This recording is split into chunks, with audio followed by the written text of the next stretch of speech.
Well, good afternoon, everyone. Glad to be here at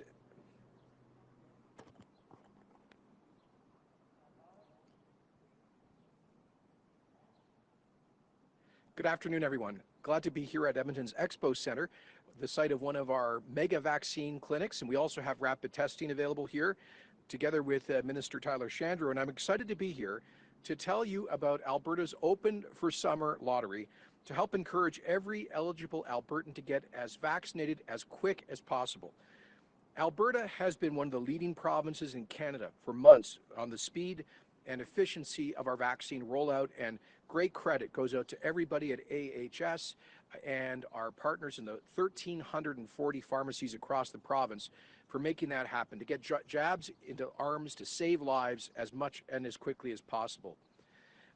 The result is that today we have a level of protection in our population that seemed pretty much unthinkable just a few months back. Currently, 2.63 million Albertans, or 68.7% of folks 12 and above, have received at least one dose of vaccine. That's as of last night. We might be inching up to the full 69% today. We're rolling out vaccine doses quickly, and unlike other provinces, we honored the first dose bookings back in February and March, and that's why Alberta continues to lead Canada in second doses administered, with over 20% of eligible Albertans having been fully vaccinated by now. That is great news, and especially for the most vulnerable, our seniors, those over the age of 75. We're pushing 80% that have been fully vaccinated, and that's why we continue to see the rate of COVID fatalities come down, and that's more good news. So I want to thank every single Albertan who's gone out of their way to do the right thing for their own health, for their loved ones and friends, and for our whole province by getting the jab, by sticking it to COVID. You've made the right choice to protect yourself, your friends, and family. We are, because of that, close to the end, and I know everyone can feel it as a beautiful Alberta summer begins, but we're not across the finish line just yet. And that's why Alberta's government is stepping up to get creative in encouraging yet more people to protect themselves and their loved ones with a vaccine through our Open for Summer vaccine lottery. We've seen, and through our Open for Summer plan, which our 3-point plan, we went to phase 2 last week, we have seen cases and hospitalizations decline steeply while opening up businesses and sectors so folks can get back to work. At the same time, we've left some restrictions in place until we hit the trigger of 70% of eligible Albertans vaccinated with at least one dose. And of course, underscoring that number is a lot of people who are immune through antibodies and who have been fully vaccinated. But when we hit that 70% number, that's when we'll be fully open. Because we all want to get to that point and the end of damaging health restrictions, especially with Canada Day coming up fast.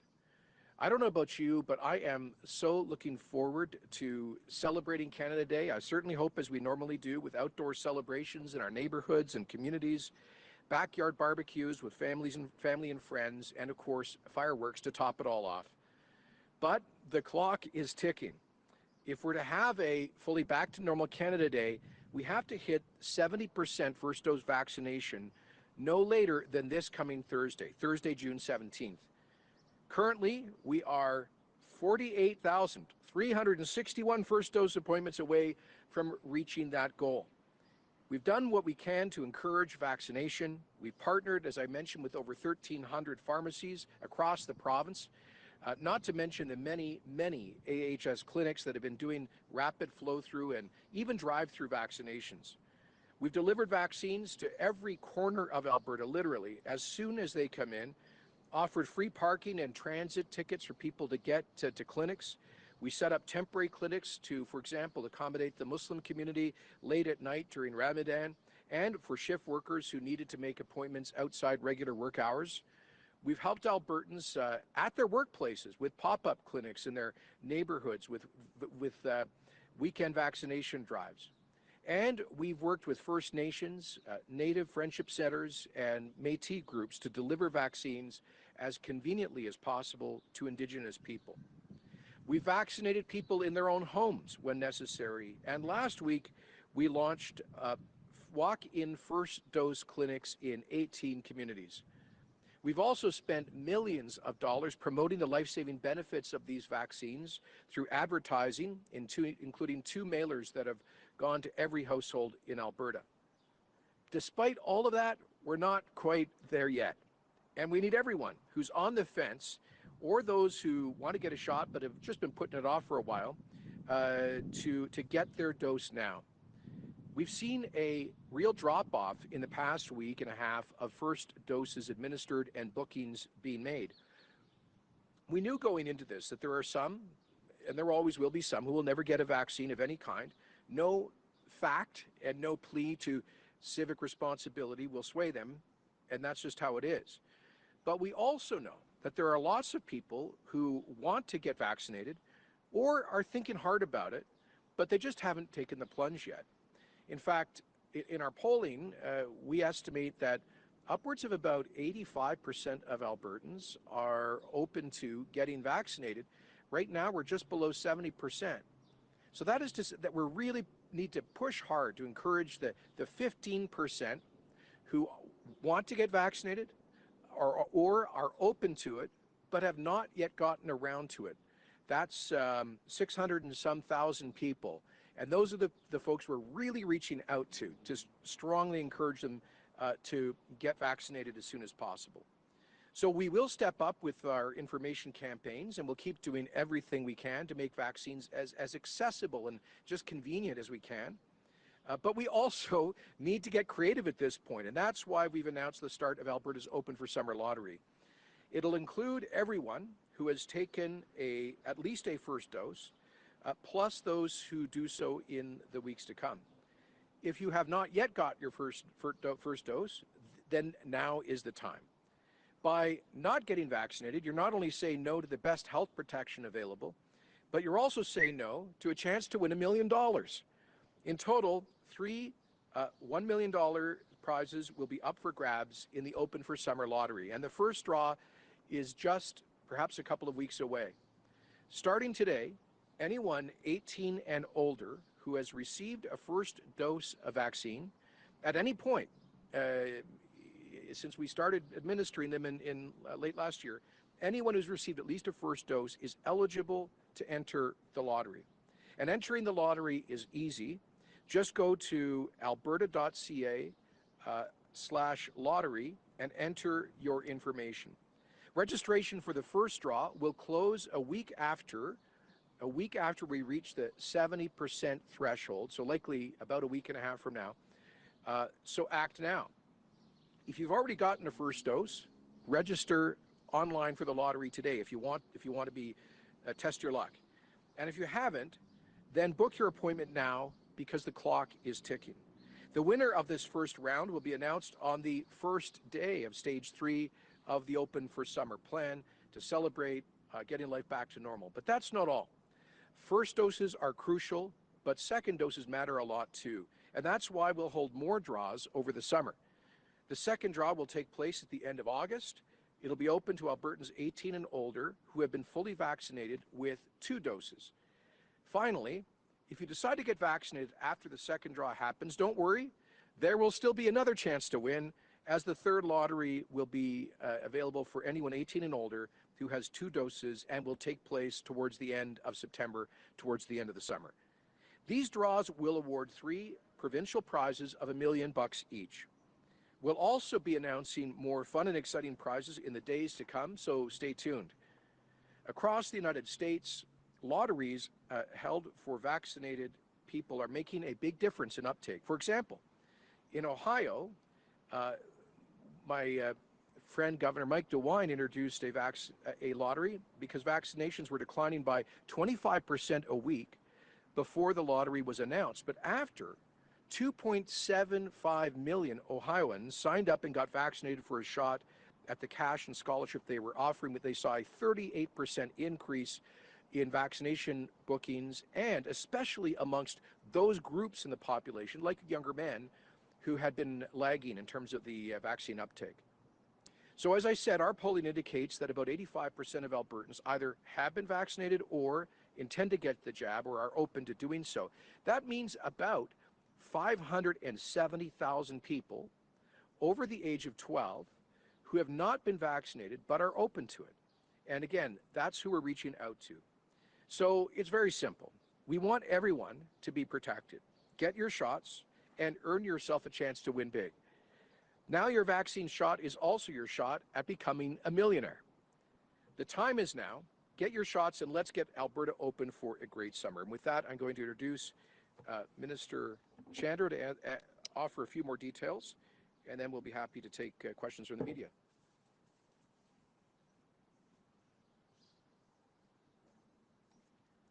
Thank you, Premier, and good afternoon, everyone. I'm delighted to be here to talk about the Open for Summer Lottery, which will help the final push into the post-pandemic life here in Alberta. We've seen COVID-19 vaccines accomplish extraordinary things in this province, and it's only fitting that we respond in kind with a once-in-a-lifetime event. As Premier noted, as a province, we've already won the lottery, the vaccine lottery. Vaccines are safe, they work, we've made them readily available, and they're free to all Albertans who are 12 and over. Now there's an extra reason for Albertans to do some good and maybe even get something good in return. The vaccine lottery gives all Albertans who get vaccinated a chance to win, as Premier said, one of three $1 million prizes. 3 lucky people will not only walk away with life-saving vaccines in their system, but also $1 million each. Now, qualifying for each draw is really simple.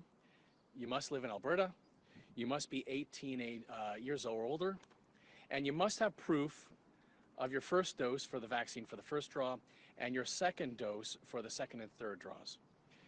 Now, this includes the paper record that you received after your appointments, like I did when I received my first dose at the medicine shop, or the digital records that you can find online on your My Health Records account. And just a shout out to everyone in the ministry who's now made My Health Records recently available in the 2 app stores as well, the Google App Store as well as the Apple App Store, so you can have access to My Health Records on your phones as well, or your mobile devices. And as well, you must be able to opt in by registering online. But I emphasize it, you don't have to give proof of vaccination to enter. You only give proof of vaccination once and only if you win. You only need to opt in once to qualify for all of these draws. And anyone who is 18 and older who has received their first dose is eligible to enter. And it's not just for the last 2% to get us to this 70% target for the Open for Summer Plan, Stage 3 for the Open for Summer Plan, as some people have pretended that they think it is. Registration for the first draw opens today and runs until 1 week after we reach the threshold of 70% of eligible Albertans vaccinated with at least 1 dose. And we expect to hit that trigger later this week, so get your first dose and register as soon as possible.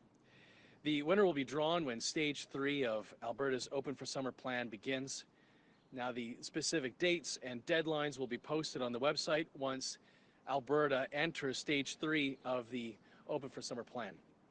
The results of the second draw will be announced on, as Premier said, on August 31st. And all Albertans who are over 18 who've had 2 doses by August 24th will have a chance to win in that second draw.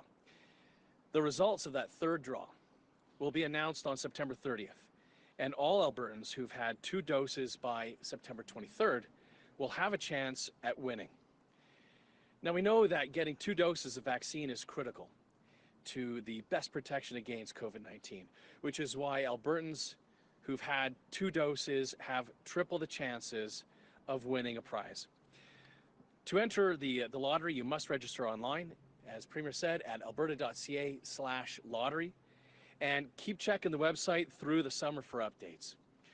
We haven't forgotten about those who are 12 to 17. We're exploring incentive programs for young Albertans who are not eligible for these 3 draws. We'll give more details in the coming days. For those who think that $3 million seems a lot, we're spending this money to ensure widespread immunity that benefits every Albertan. Whether you're entering the draw or not, getting the vaccine or not, you are benefiting every Albertan, whether you've entered the lottery or not. And COVID has already cost us billions, and this lottery is aimed at reducing the cost going forward. to individual Albertans who are still at risk of getting sick, and to all of us as a province. Now, this is an investment in Albertans and in our province's future. We need to beat the virus once and for all. And like we've done throughout the pandemic, we've watched the real-time results from other jurisdictions as they also, like we do, grapple with COVID-19, including those who've launched vaccine lotteries like Ohio, like California, and several other states, and as well most recently Manitoba. The early evidence is in, and lotteries can help boost vaccination rates. Now we need to make it clear, or we need to clear this last hurdle, and I'm confident that we have it in us to sprint to the finish line. And you can book your first or your second dose appointment by calling HealthLink. That's by dialing 811, or going online through AHS or at a pharmacy. And you can find a list on the Alberta Blue Cross website for the pharmacies. As Premier said, 1,340 of them. Your physician may also be offering vaccinations. So don't wait, get your shot, and get a shot at winning. And together we'll cross the finish line. And so thank you very much, and Premier and I are happy to take any questions. Jerica? Perfect. Yeah, we'll now go to media Q&A. So 2 questions, either 2 off the top or 1 question, 1 follow-up. We'll start with those in the room and then go to those on the phone. If you could just... A question for the Premier. Sure. If you can just introduce yourself, name and Graham outlet. Thompson, iPolitics. Mr. Premier, good to see you after a year and a half or so face-to-face. An issue that is very dear to your heart beyond the pandemic, of course, is the referendum on equalization this fall. I guess you're aiming this not necessarily at a Liberal government, but at the federal system. With that in mind, have you talked to Aaron O'Toole about this? You've called him an ally in the past, a friend of Alberta. Is it important? Do you want his support? Have you asked him about his feelings on this referendum on equalization? Well, I certainly briefed him some time ago about our platform commitment to hold this referendum. It was no surprise to Aaron. He knew that that's what Alberta's government was elected to do, and he's very aware of the deep sense in this province that we've been given the short end of the stick by the rest of the Federation for many decades. And that I think he recognizes Albertans have every right to use the political and legal tools at our disposal to fight for fairness in the Federation. And so I know that he'll, I think, respects absolutely our right to do this.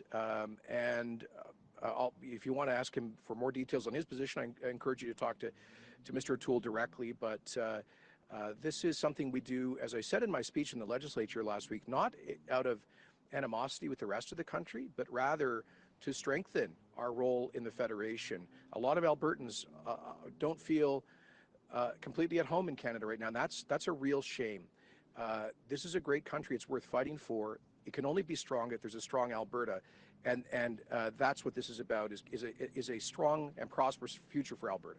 And just to follow up then on that issue, would you want his support, though? You've called him an important ally on issues like oil and gas, pipelines. This is a major issue for Alberta. You're saying this is one of the big issues facing this province right now. Wouldn't you want to have federal allies on this? Well, honestly, I've never thought about federal parties intervening in a provincial referendum here in Alberta. I fully expect this will be a topic of debate for the upcoming Senate elections that we'll be holding. I see the first candidate for a Conservative Senate nomination announced yesterday, Erica Baroudis, wish her well. And I wouldn't be at all surprised if some federal MPs put their oar in the water to encourage a yes vote on equalization reform. But I wouldn't be expecting federal party leaders to. And I think Albertans will be listening to the debate within the province, not Ottawa, on this particular issue. Next question. Hey, Premier, Dan Grummet with CTV News Edmonton. It seems like the impetus for the lottery is about this urgency to have larger gatherings like Canada Day, perhaps the Stampede, and I can see how that would be good for the general morale of Alberta. Is it good for public health, though, to sort of jump into those big events right away rather than a gradual approach, seeing how it goes? And Yeah, I mean, is that the best approach for public health? The impetus for the lottery is to get as many people as vaccinated as quickly as possible. That's the public health imperative. The more people we can get vaccinated more quickly, the safer we all are. And, every day that goes by when we have hundreds of thousands of people that are not vaccinated, it opens us up to a certain degree of risk. We're trying to minimize that risk by maximizing the number of folks who get the jab. And the reality is this: we started to see, we had very strong demand for first doses until about 10 days ago. And we saw it just drop right off. And we were planning, Minister Chandra will tell you, I asked his team to start getting creative about shaking the trees for that last 10 or 15%. I asked them to do that about a month back. We knew a point would come when we would run out of low-hanging fruit in terms of people who were eager to get the jab. And we reached that point about a week, 2 weeks ago. So we're now down in the out days of this week. I think we're down to a week from now, only 1,500 first dose appointments. So now is the time, exactly the right time, for us to start being creative, offering these incentives. It's exactly what these U.S. states did. And I'll tell you, many of the U.S. states that brought in similar lotteries and incentives did so after they were fully opened. Zero public health restrictions were in place. So this is not correlated to any particular dates or events or the reopening plan. This is all and only about trying to get as many people to step forward as possible. And now, right now, when first dose demand is falling, is exactly the time. We need to reach that 15% open to vaccines, but they just haven't got around to it yet. Hopefully this will get their attention. Just have a follow-up for the health minister, if you don't mind. For sure. Minister Chandra, what is your guidance going to be to Albertans after the mask mandate is lifted? Will Alberta Health still recommend that masks be worn in indoor public places? Yeah, and we made that clear when we announced the Open for Summer plan, that stage 3 would be moving from masks and distancing being mandatory to being moved to recommendations. I think until we get to, I think we have to continue to do the research in other jurisdictions and seeing what the level of community protection a second dose is providing, for us to be able to determine what second dose coverage would be required for us to be no longer recommending. But I think this is us moving from a pandemic to an endemic, that this is going to as we move to greater community protection, we are going to continue to live with the virus in our community, and we can do it while assessing our own risk profile as each individual Albertan. And so that's I guess it is going to be moving to a recommendation in stage 3, as we made very clear. For how long is going to be up to the evidence we see in other jurisdictions. Tom Brennan from Global News. It's for either. Sure. Yeah. Sorry. No, you can hear me? Okay. Okay, sorry. yeah. Tom from Global News. The design of this. We spoke to a couple of people where $1 million, three $1 million prizes is great, but did you ever think of the suggestion was $1,000 prizes to try and farm it out to as many people as possible to really encourage people to sign up? Yeah, we actually did. There are so many different permutations. There's probably just a million ways to skin a cat, right? And so we did. But we did talk to folks who have that experience in designing lotteries. We talked to folks at the AGLC. We talked to folks who are involved in designing and being consultants in administering vaccines. The feedback that we got and the recommendation was from those different groups and agencies was to have, if we had 3 prizes of $1 million each, then that was going to be enough for us to get enough folks to register for this lottery. Premier?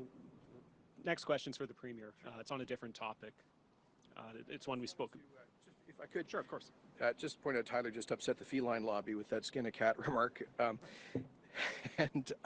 But also, yeah, we actually, I think Tyler said this, I couldn't hear back there, that we did consult lottery experts, and this is what they recommended. The big prizes get more interest. And also in the response to the CTV question, I'll just point out that 2/3 of the prizes are in end of August, end of September. So we're staging this. It's not all about the immediate opening. It's just about getting as many people vaccinated as possible. Tom, go ahead. There are reports that another woman wearing hijab was attacked in Northampton. It's being investigated. Obviously, your government made announcements last week about protection, the liaison, the task force. At what point do we need to look at the laws on the books and to ensure that the laws on the books are where they need to be? Do we need to have that conversation? Well, first of all, we condemn without equivocation any attack of hate. These are not, any act of violence against a fellow citizen is outrageous and should carry the full weight of the law, but to have the added malice of targeting someone because of how they look or what they wear is outrageous, and I expect that the Edmonton Police will lead an investigation and lay charges if they can identify the culprit. And we, as you know, last week announced a hate crimes coordination unit, as well as a community liaison on hate crimes through the alert team, which brings together all of the different Alberta police agencies to make this an enforcement priority, in addition to the security infrastructure program to provide grants to vulnerable community institutions that may be victims of vandalism or violence. In terms of the criminal code prohibition, there are strong laws against assault of any kind, and Canada has strong hate crime laws in place. Those are under the federal power. That's not something that Alberta can legislate on directly. And I think the Prime Minister did say the other day they were going to look at whether there's need to strengthen any of those laws. I was a part of a government that brought in mandatory minimum prison sentences for various kinds of offenses. The Trudeau government has largely weakened those. I would invite them to go back and look at that, for crimes of this nature, where a court finds that there is an intention to commit a crime for reasons of hate, and that is determined to be an aggravating factor. I would personally support a mandatory minimum penal sentence for that, so that people don't go through the revolving door, because if it's a, quotes, minor assault, by the time they get a discount for their penal sentence based on time served, and then they get automatic release, and they get all sorts of other, and a slap on the wrist style sentence, it's not a very strong, it's not a strong disincentive. So I would look at that. I would look at mandatory minimum prison sentences for violent hate crimes. Okay, we'll now go to those we have on the line. Operator, can you please put through our first caller? James Keller, Globe and Mail.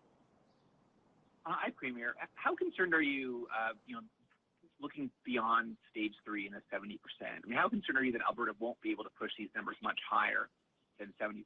Right now we've got 59% of the total population. And what would that do if we stayed at these sort of comparatively low numbers to Alberta's long-term ability to keep COVID at bay? Well, look, we're optimistic, and that's what the whole plan is predicated on, the plan that was developed by Dr. Hinshaw and her public health team, based on real-world experience across the globe. Texas opened up completely on March the 6th, 0 restrictions, at 15% first dose coverage, and their numbers have continued to drop. It hasn't disappeared, but in Florida, most U.S. states have lifted all restrictions at lower levels of vaccination coverage than we have. And generally, as you can see, their numbers have continued to drop. Now, I think what you are seeing in the U.S., where they seem to hit a wall at about 45–50% vaccine coverage, is that the vaccine is affecting those pockets of the population who are not vaccinated. But not in a way that threatens large-scale fatalities or jeopardizes their healthcare system. As Dr. Hinshaw has said, COVID is not going away. It's not going away at phase 3. It will probably continue to be a healthcare issue for many years to come, just like the Spanish flu was for 30 plus years after its deadly phase. So we can expect to see COVID and different variant strains ricochet around the world and around our province for years to come, just like other contagious diseases do. But as Dr. Hinshaw says, we will deal with them as an endemic and not as a pandemic, because with anything like 70% population protection, that mathematically reduces to almost nil the chances of exponential growth. So we've never been chasing after 0. People will continue to contract COVID. There will be seasonal spikes. I guarantee you there will be one this fall, probably starting in mid-October. And some of those people will end up in hospital. Sadly, some of those people will pass away, just as we have dozens of people who die every year from the conventional flu influenza. These are different diseases. COVID is more dangerous, but we also have much wider protection in terms of vaccines. So, look, based on the real-world experience, I know that there are some look, I read a lot of the data about what's going on around the world. There's a handful of countries with relatively high levels of vaccination, Chile, Uruguay, Seychelles, a couple of others that have seen spikes in the last few weeks. Those countries all have in common that they went very long on the Sinovac Chinese vaccine, which apparently is much, much less protective than the mRNA vaccines, which have been the mainstay of our program in Alberta. Many of those jurisdictions also completely lifted public health measures prematurely. We still have strong measures in place right up to now. And many of them have much larger populations that are living in high housing density and poverty, which is obviously another risk factor. The only other thing that we're watching with concern is the B1617/Indian Delta variant. And I'm very encouraged to see a study that was published an hour ago in a preprint by Public Health England, which takes a look at all of the identified B1617 cases in the UK and has concluded that after the first dose, Pfizer is effective and at 94% at preventing hospitalization, AstraZeneca 71% at preventing hospitalization, and after a second dose, Pfizer 96% and AstraZeneca 92% effective at preventing hospitalization, which is why, you know, they've got that variant running through the younger population that was not vaccinated, but it's not affecting their hospitals to date. James, do you have a brief follow-up? Definitely. So you pointed to the UK. I mean, they just today are delaying their reopening plans by, I think, a month. Higher vaccine coverage there. For first doses, it's slightly above Alberta, considerably higher for second dose coverage. So, again, what do you think about what's happening in the UK right now? And does that give you any pause at all about the speed with which Alberta is proceeding right now? We took different paths, and obviously they had a multi-month head start on us in terms of supply. We're catching up. And we've now Canada has exceeded every country in the world with the exception, every country on first dose coverage. We're catching up very quickly on second dose. Alberta's leading Canada at second dose. I think we'll be at 25% of our adult our 12 plus population having had their second dose by the end of this week, which is very considerable. Most importantly, that's amongst the most vulnerable part of the population, the elderly and people with chronic conditions. That radically reduces chances of hospitalization, which is our central goal. The problem with B1617 in the UK is they did not vaccinate younger people at all. And until very recently, they only 10 days ago, I think, started vaccinating people under the age of 30. And so you had, children, teenagers, and 20-somethings, a third of their population that had not had any coverage. And those age cohorts socialize with each other. So there was no barrier to viral spread in those age cohorts, whereas 50% plus of our 12 to 30-year-old Albertans are vaccinated. So there's a much bigger barrier to viral transmission in those age cohorts. Secondly, UK's mainstay on the vaccine program has been AstraZeneca, whereas here in Alberta, it's been a relatively small share. The lion's share of our vaccines have been mRNAs, which are proving to be more effective, particularly on first dose against that particular variant. We keep an eye on it, but I know we were just talking to Dr. Hinshaw about this a couple of hours ago, and we remain confident about the prudence of Alberta's plan. All right, we have time for 2 more questions. Operator, can you please put through our next caller? Don Bray, Calgary Herald. This is just a quick question about the lottery. Is there any way a person can, I'll ask it this way, do you have to have your vaccination a week, 10 days before the draws? And what I'm getting at is there any way a person could find out they won the thing and then race out and get a vaccination, which is really not much of an incentive to vaccination? Could you explain that? Yeah, at each stage, Don, The eligibility cutoff to enter the draw will be about a week before the